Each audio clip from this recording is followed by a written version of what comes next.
ஏம்மா உன் பேர் என்ன? மா பச்சைக்கிளிமா. மாதவனா அந்த பொண்ணை தானே கேட்டேன், நீ பதில் சொல்றியே எதுக்கு? இல்லம்மா உங்க பேர் எனக்கு தெரியும் அதனால சொன்னேன். அவளே சொல்லட்டும்பா. ஏம்மா பொண்ணு உன் பேர் என்ன? என் பெயர் பச்சைக்கிளி. அப்படியா, நல்ல பேர் தான். பொண்ணும் பார்க்கறதுக்கு நல்ல கிளி மாதிரி தான் இருக்கா. ஏங்க உங்களுக்கு பொண்ணை பிடிச்சிருக்கா? எனக்கு பிடிக்கிறது முக்கியமா சாவித்ரி, பையன்கிட்ட கேளு. அவனுக்கு எப்பவோ பிடிச்சு போச்சுங்க. இந்த பொண்ணை பார்த்து பிடிச்சிருக்குன்னு சொன்னதே அவன் தான். ஓ அப்படியா? இவ்வளோ அவசரமா பொண்ணு பார்க்க போனோன்னு கூப்பிடும் போதே நினைச்சேன். சரி மெதுவா பேசுங்க. பொண்ணு நல்லா தான் இருக்கா, நம்ம மகனுக்கு பொருத்தமா இருப்பா. பிடிச்சிருக்கான்னு சொல்லுங்க. பிடிச்சிருக்கு சாவித்ரி. எங்களுக்கு பொண்ணை ரொம்பவே பிடிச்சிருக்கு. உங்களுக்கு எப்படி? என்ன ராணி என்ன சொல்ற? பிடிச்சிருக்காங்களாடா. எங்களுக்கு மாப்பிளைய ரொம்ப பிடிச்சிருக்கு. தெரியாத பையனா நல்ல தெரிஞ்ச பையனா. அப்படினா நாங்க இன்னைக்கே பூ வச்சிரியோம். ஆமா உங்களுக்கு ஒரு பையன் உண்டுல?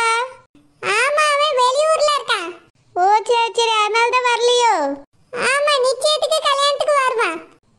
சரி நாங்க இன்னைக்கே பூ வச்சிரியோம். உங்க எல்லாருக்கும் சம்மதம் தானே? சம்மதம் தான், பூவை வைங்க. எவ்வளோ அனுஷ்கா சோகமா இருக்காதுன்னு சொன்னீங்களா? ரொம்ப கஷ்டமா இருக்கு குழந்தை. அவன் எப்படி பண்ணிட்டான் பாரா. ரோடுன்னு கூட பார்க்காம என்னை அடிச்சு தள்ளி விட்டுட்டான். இனி நான் அவன்கிட்ட பேசவே மாட்டேன், மூஞ்சிலே முழிக்க மாட்டேன்.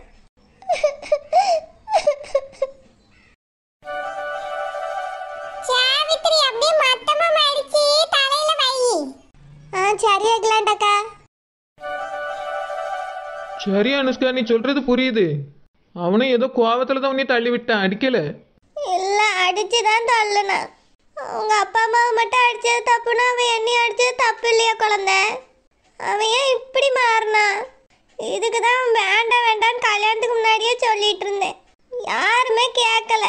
சின்ன விஷயத்துக்குலாம் இப்படி கோவப்பட்டு இருக்கா. இப்போ தான் அவனோட குணம் என்னன்னு எனக்கு புரியுது. அனுஷ்காவி அப்பா அம்மாவை அடிச்சது சின்ன விஷயமா? யாருக்கா இருந்தாலும் கோவம் வரத்தானே செய்யும்.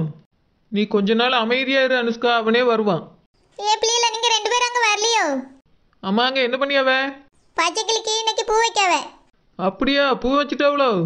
ஆமா பிடிச்சிருக்காதனால உடனே பூ வச்சிருவோன்னு வச்சுட்டாவ. சரி அனுஷ்கா ஏன் அப்படி இருக்கா? அதெல்லாம் ஒன்றும் இல்லை, சும்மா தான் இருக்கா. இல்லையே அனுஷ்கா மூஞ்சி வாடனமா இருக்க. ஆமா பிரவீனை பார்த்துட்டு வரேன்ட்டு பண்ணியல, என்னாச்சு? அதெல்லாம் ஒன்றும் ஆகலை.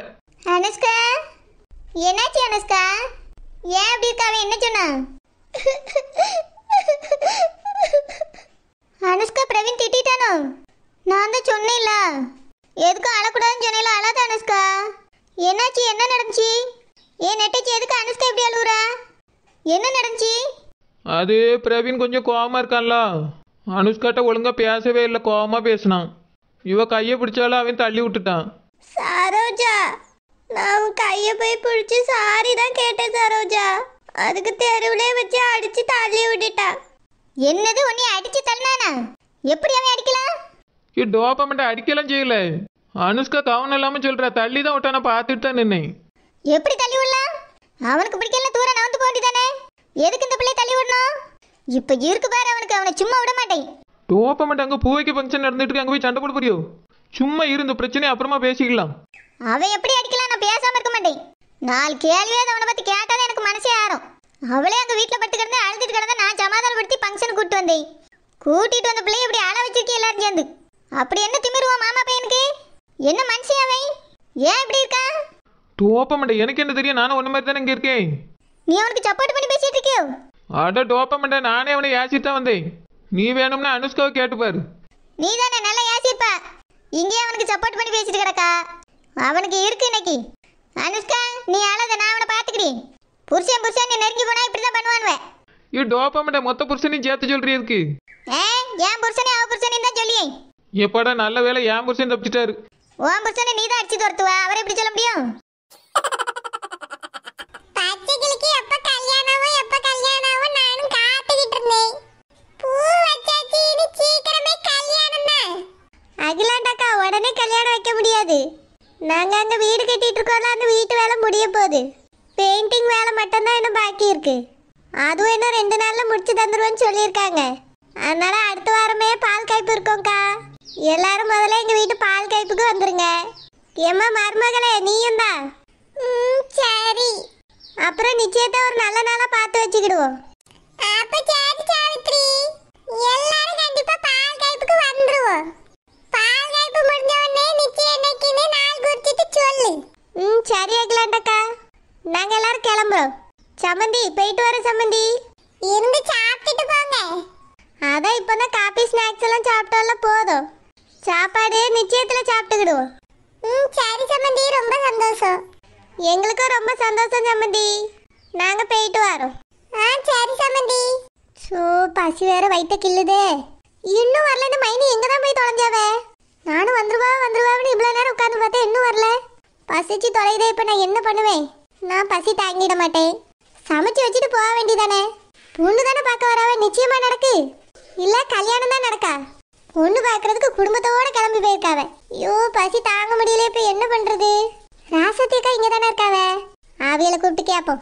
ராசத்தியக்கா, ராசத்தியக்கா, ராசத்தியக்கா எங்க இருக்கீங்க? என்ன சொல்லமா? ராசத்தியக்கா பசி எடுக்க ஆரம்பிச்சிட்டு அவி என்ன சமைக்கிறதுக்கு வரல பத்தியலா? ஆமா, எனக்கு அப்பத்துல இருந்து பச்சிட்டு தான் இருக்கு. பொண்ணு பார்க்குற ஃபங்க்ஷனுக்கு எதுக்குக்கா குடும்பத்தோட போனோம்? என்னவோ இவிய மகனுக்கு பொண்ணு பார்க்க மாதிரி தான் எல்லாரையும் கூட்டிட்டு போயிருக்காவ பாருங்களா. ஆமா செல்லம்மா, வர வர அந்த அகிலாண்டு சரியில்லை. மருமகளுவல தலை மேலதான் தூக்கி வச்சு ஆட்டம் போட்டுட்டு இருக்கு. ஆமாக்கா, நீங்க சொல்றது உண்மைதான். பணக்கார வீட்டுல மட்டும் மகனுவலுக்கு பொண்ணு எடுத்திருந்தேன்னு வச்சுக்கிடுங்க, காலு தரையில ஊனாது, வானத்துல தான் பறக்கும். நம்மளோட கூட இந்த வீட்டு பக்கமே சேர்க்காதுக்கா. ஆமா செல்லம்மா, உண்மைதான். ஒன்றும் இல்லாதவளோ மருமகள கிடைச்சதுக்கு இந்த ஆட்டம் போடுது. பணக்காரி கிடைச்சிருந்தா அவ்வளோதான், கையிலே பிடிக்க முடியாது. எனக்கு அவ்வளோ ரெண்டு பேரையும் பார்த்தாலே பத்திக்கிட்டே எரியுது. எனக்கும் தான்க்கா பயங்கரமா எரியுது. எத்தனை தடவை முயற்சி பண்ணாலும் இவ்வளோ துரத்தவே முடியல பத்தியலக்கா. நீயும் முயற்சி பண்ணியிருக்கியோ? ஆமா, எனக்கு வேற என்ன வேலை? எத்தனையோ தடவை நானும் முயற்சி பண்ணி தோத்துட்டு தான் இருக்கேன். ஒன்றும் நடக்க மாட்டேங்குதுக்கா. ஆமா ஆமா, சரியான அதிர்ஷ்டகாரியல். எல்லாத்துலயும் தப்பிச்சுட்டு தான் இருக்காளுவே. சரிக்கா, இப்ப பசி எடுக்கிறே, நம்மளே சமைப்போமா? நம்ம எதுக்கு சமைக்கணும் சொல்லமா? இல்லக்கா, பசிக்க ஆரம்பிச்சுட்டு அவியல் வழியே யாரையுமே இன்னும் காணோம். இனி எப்போ வந்து எப்போ சமைச்சு எப்போ சாப்பாடு போடுவாவே? அதான் நம்மளே சமைக்கலாமான்னு கேட்டேன். இல்ல இல்ல, நம்மளாம் சமைக்க கூடாது. நம்ம இந்த வீட்டுக்கு வந்திருக்க விருந்தாளியல். ஒரு நாள் செய்ய ஆரம்பிச்சிட்டோம், இனி போயாம நம்மளதான் செய்ய வைப்பாவே. அதனால என்ன இருக்கோ அதை சாப்பிட்டுட்டு நம்ம பாட்டுக்கு ரூம்ல போய் படுத்துக்கிடணும். அகிலாண்டோ வேணும்னே தான் ரெண்டு மருமகளையும் கூட்டிட்டு போயிருக்கு. நம்ம சமைச்சி அவியல்களுக்கு சாப்பாடு போடுவோன்னு. ஆமாக்கா, எனக்கும் அப்படிதான் தோணுது. இல்லனா ஒருத்தியாச்சும் விட்டுட்டு போயிருப்பாவ பத்தியலா? ரெண்டு பேரையும் கூட்டிட்டு போயிருக்காவனா இதுல ஏதோ காரணம் இருந்திருக்கு. நான் கூட போயிட்டு உடனே வந்துருவான்னு நினைச்சிட்டு இருந்தேன். இவ்வளவு நேரம் ஆயிட்டு பாருங்களா. ஆமா, என் மைனி எந்த காரணமும் இல்லாம எதுவும் பண்ணாது. நம்ம இங்க வேலைக்காரி மாதிரி கடந்து சமைச்சு கிடப்போம் தான் இப்படி பண்ணியிருக்கு. நம்ம எதுவுமே செய்யக்கூடாது செல்லமா. மாலத்தார் ரூம்ல இருக்கே, அதை ரெண்டு பிச்சு தின்னுட்டு ரூம்ல போய் உட்காந்துட்டு போவா. ஏக்கா, என் புருஷன் இருக்காவில, எனக்கு கொஞ்ச நேரத்துல பசிக்குதும்பாவில. உன் புருஷனையும் என் புருஷனையும் ஹோட்டல்ல போய் சாப்பிட சொல்லிடுவோம். அவி எல்லாரும் வந்த உடனே அதை வச்சு பெரிய பிரச்சனை பண்ணிடுவோம். ஏக்கா, மைனி நம்மளை பார்த்தே நீங்களும் சமைச்சா என்னன்னு கேட்டா எந்த பொருளும் எங்க இருக்குன்னு எங்களுக்கு தெரியாது, ஒருத்தையாவது விட்டுட்டு போக வேண்டியதான்னு சொல்லுவோம். நம்மளுக்கா பேச தெரியாது, வாச்சலம்மா. எப்பப்பா, நான் தான் வில்லின்னு இவ்வளவு நாள தப்பா நினைச்சிட்டு இருந்தேன். இந்த பொம்பளை எனக்கு மேல இருக்கு. இதுகிட்ட நம்ம தான் கொஞ்சம் உஷாரா இருக்கணும். பிரவீன், ரொம்ப தேங்க்ஸ்டா. எனக்காக இவ்வளவு தூரம் வந்ததுக்கு ரொம்ப தேங்க்ஸ். பரவாயில்லடா, இருக்கட்டும். நான் இப்படியே வீட்டுக்கு கிளம்புறேன். எங்க வீட்டுக்கு வந்து சாப்பிட்டுட்டு போ பிரவீன். இல்ல மச்சான், இன்னொரு நாள் வரேன். ஏன் பிரவீன், இன்னைக்கு வந்தா என்ன? இல்ல, வீட்டுல அம்மா தேடிட்டு இருப்பாங்கடா, அதனால நான் கிளம்புறேன். இன்னொரு நாள் வரேன். சரி பிரவீன், போயிட்டு வா. நாங்களும் அப்படியே கார்ல கிளம்புறோம். சரி, நீ கிளம்பு. நீ மாப்பிள்ள சீக்கிரமா வீட்டுக்கு போய் சேர்றா. சரி பிரவீன், பாய். பிரவீன், ஹாய் சரோஜா, என்ன எப்படி இருக்கீங்க? உள்ள வச்சு உங்க கூட பேச முடியல. அதெல்லாம் இருக்கட்டும். மனசுல நீ என்ன நினைச்சிட்டு இருக்க?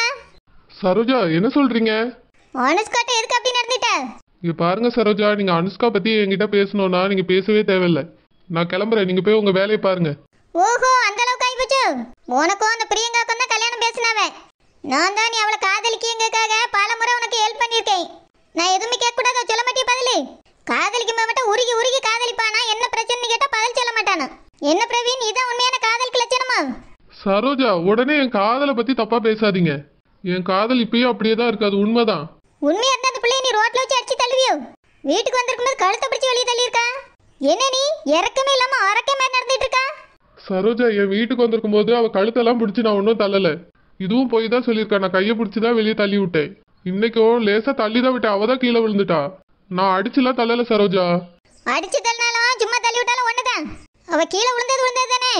உன் வீட்டுக்கு தனியா வந்தவளை துரத்தி விட்டது தானே. முதல்ல ஏதோ அவ அப்பா அம்மா பார்க்கனே ஆர்வ கலர்ல வந்துட்டா. திரும்ப இங்க இருந்து தனியா உன்னை பார்க்க தானே வந்தா. வீட்டுக்கு எங்கிட்ட சொல்லாம சொல்றியா? அப்பயும் துரத்தி விட்டல்ல. நீ செஞ்சத தப்பு தான் பிரவீன். உண்மையிலே உனக்கு அன்பு இருந்தா நீ அவளை மன்னிச்சிருக்கணும். அவ அப்பா அம்மா மேல நீ கோவப்பட்ட ஒரு நியாயம் இருக்கு, தப்பு தான். அனுஷ்கா ஒரு பாவம் பண்ணல, ஒரு தப்பு பண்ணல. அங்க இருந்து பைய தூக்கிட்டு வந்தது மட்டும் தான் அவ பண்ண தப்பு. பொண்டாட்டியா இருந்தாலும் தீர விசாரிச்சிருக்கணும். நீ கண்ணை மூடிக்கிட்டு என்ன நடந்துச்சுன்னு தெரியாம அப்பா அம்மா அடிச்சுட்டு கோவப்பட்டு தெரிஞ்சா என்ன நியாயம்? சரோஜா, அப்படின்னா அவ பண்ணதெல்லாம் சரின்னு சொல்ல வரீங்களா? அவ பண்ண தப்பு தானே? தப்பாவே இருந்திருந்தாலும் நீ மன்னிச்சிருக்கணும் பிரவீன். அப்புறம் எதுக்கு காதலிக்கிறிய கல்யாணம் பண்றிய? இப்படி ஒரு சின்ன சின்ன தப்புக்கெல்லாம் கல்யாணம் பண்ணிட்டு விட்டுட்டு போறதா இருந்தா எதுக்கு கல்யாணம் பண்ணணும்? நீ பண்ணதுல பெரிய தப்பு பிரவீன். இனி இதுக்கு மேல அவ உன்கிட்ட பேசவே மாட்டேன், மூஞ்சி கூட பார்க்க மாட்டேன்னு சொல்லிட்டு உள்ள உட்காந்துருக்கா. இனி நீயா வந்து பேசினாலும் அவ பேச மாட்டாளாம். இதுக்கெல்லாம் காரணம் யாரு? காதல் உள்ளுக்குள்ள வச்சிருக்கீங்க, வச்சு என்ன பிரயோஜனம்? உன்கிட்ட சமாதானமா பேச வந்தாலும் நீயே அடிச்சு தள்ளிட்டா. இப்போ தப்புன்னு பூரா நீ தான் பிரவீன். இதுக்கு மேல எப்படியோ போங்க. அவ இனிமே உன் மூஞ்சிய கூட பார்க்க மாட்டாளாம். எனக்கு உங்ககிட்ட பேசவே இஷ்டம் இல்லை. 4 கேள்வி கேட்க நினைச்சே கேட்டுட்டேன். சரி, நான் போறேன்.